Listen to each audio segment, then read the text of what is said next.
Hamas and the Red Cross are continuing their joint search for bodies of deceased captives in Gaza. The operation has been going on for 3 days. The remains of 8 people are believed to lie under the rubble of destroyed buildings. But Hamas says that the scale of destruction from Israel's 2-year-long war is making recovery efforts difficult. Israeli military is still targeting Palestinians in Gaza, despite the ceasefire. At least one person has been killed after an Israeli quadcopter opened fire in Gaza City's Tuffah neighbourhood. Earlier attacks were reported in Khan Younis in the south and Bureij camp in central Gaza. Let's find out more about this with Al Jazeera's Tareq Azzoum, who's in Gaza City. Tareq, what are you finding out about these? What are we learning? Who's attacked and under what circumstances?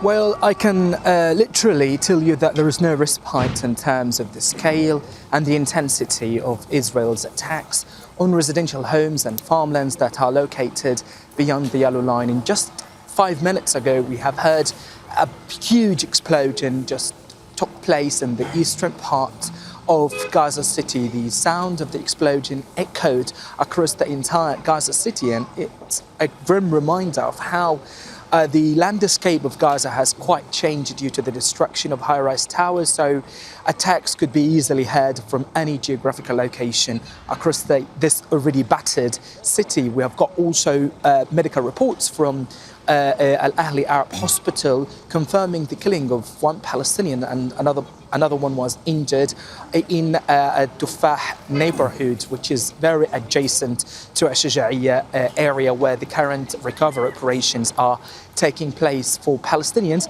This escalation in terms of the attacks reflects Israel's intention to cleanse the entire eastern neighborhoods of Gaza City as a part of the Israeli plan to expand the buffer zone. It's still unclear how Israel will deal with this file specifically in the second phase of the ceasefire agreement. But for now, what we can see is a systematic demolition and destruction campaign taking place in the eastern neighborhoods of Gaza City, in the city of Khan Younis, and in the eastern areas of Al-Bureij and Deir al-Balah town, as the vast majority of civilians who are living too close to that area are reporting on constant attacks that leave them quite panicked about any potential expansion of these strikes to include other parts of the Strip.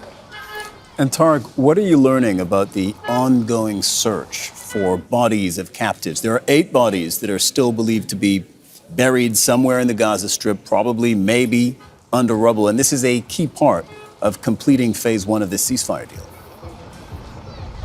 Yeah, in order to move to the second phase of the agreement, those 8 bodies must be retrieved and handed over to the ICRC teams. And that's why we are seeing an extensive effort taking place on the ground under the coordination of the International Committee of the Red Cross and the Egyptian Committee as well in Shuja'iyya neighborhoods.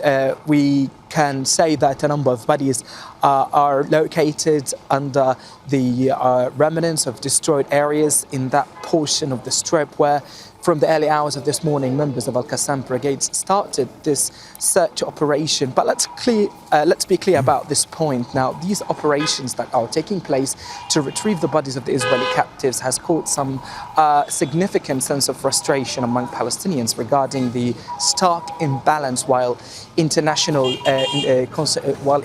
attention centers on the recovery of the Israeli bodies. There are thousands of Palestinian bodies remain trapped and unrecognized beneath tons of debris of destroyed areas without being recovered. People here, as we have been talking to them, they told us that they feel how the humanitarian discourse being shaped based on the political interest without paying any significant attention to the equality of a human life. So this is a sense of frustration, but despite all of this, people believe that the return of the Israeli deceased captives' bodies to the Israeli side can facilitate the transition to the second phase of the ceasefire agreement, which people expect to witness some huge alleviation in their living conditions despite all promises delivered by mediators and verbal commitment made by the Israeli side to improve humanitarian crisis here in Gaza. Yeah, Tareq, thank you very much. And as you spoke, we saw there what that search for the bodies looks like. Israel having allowed in some heavy equipment for the exclusive purpose of trying to dig up those bodies. Tareq Azzoum in Gaza City, thank you. Don't miss out. Get the full picture. Subscribe to Al Jazeera for reliable news, expert insight, Like, share, stay ahead.